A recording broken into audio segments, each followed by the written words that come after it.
नमस्कार, मैं नरेश यादव, अब पूर्व एमएलए मेहरौली। दोस्तों, दिल्ली में कल एक ऐसे युग का अंत हुआ, एक ऐसी पार्टी की विदाई हुई जिसने दिल्ली के अंदर लोगों को कहा था कि हम भ्रष्टाचार समाप्त करेंगे, हम ईमानदारी की व्यवस्था लेके आएंगे।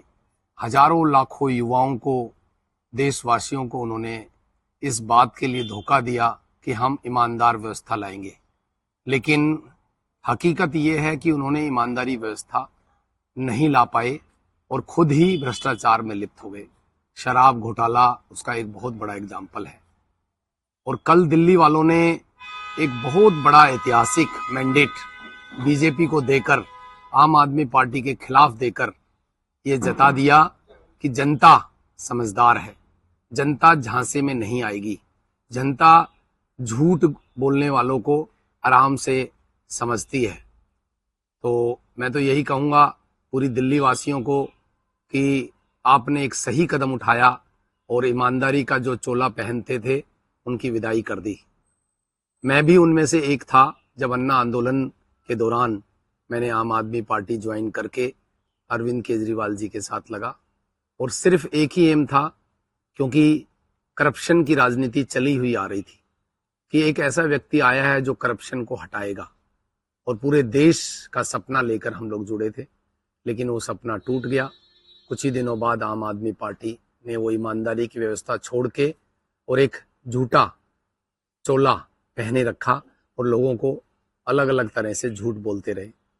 आप जानते हो, उसमें बहुत सारी शीश महल या जिस तरह की लग्जरी वीआईपी कल्चर हटाएंगे, वो सब चीज़ें थी। लेकिन दोस्तों, मैं नरेश यादव मेहरौली से एमएलए 10 साल रहा हूँ। आप सभी, मैं मीडिया बंधुओं से भी कहता हूँ कि मैंने लगातार 10 साल एक ईमानदारी की व्यवस्था मेहरौली को दी है। आप लोगों से तो कुछ छुपा हुआ नहीं है, आप आराम से लोगों के बीच में सर्वे कर सकते हैं। लेकिन दिल्ली में जो व्यवस्था चल रही थी, एक बार फिर ऐसा लग रहा था कि जैसे दिल्ली वालों को 2100 रुपये का झांसा दिया गया, या अलग अलग तरह की आए दिन गारंटियां दी जा रही थी कि दिल्ली वाले लोग कहीं ऐसा ना हो कि इनके झांसे में फिर आ जाए। लेकिन दिल्ली वालों के इस चुनाव के लिए मैं पूरी दिल्ली वालों को सलूट करता हूं और धन्यवाद कहता हूं।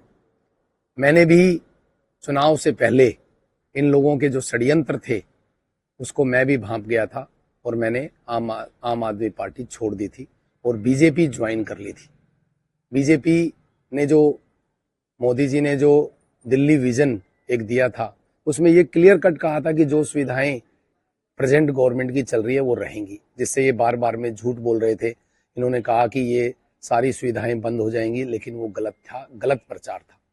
इसके अलावा भी दोस्तों, पार्टी के अंदर भी आप जानते हैं कि किस तरह का वो है। काम करने वाले जो लोग हैं उनको अलग रखा जाता है, और जो इस तरह के भ्रष्टाचार के लोग होते हैं, जो भ्रष्टाचार कर सकते हैं या करवा सकते हैं, उनको आगे रखा जाता है। मैं आतिशी जी की जीत दर्ज हुई है, मैं उनको मुबारकबाद दूंगा, और ये उनकी अपनी निजी जीत है, ये मैं कह सकता हूँ। और क्योंकि वो काम करने वाली एक सीएम थी हमारी, और मैं उनकी रिस्पेक्ट भी करता हूँ।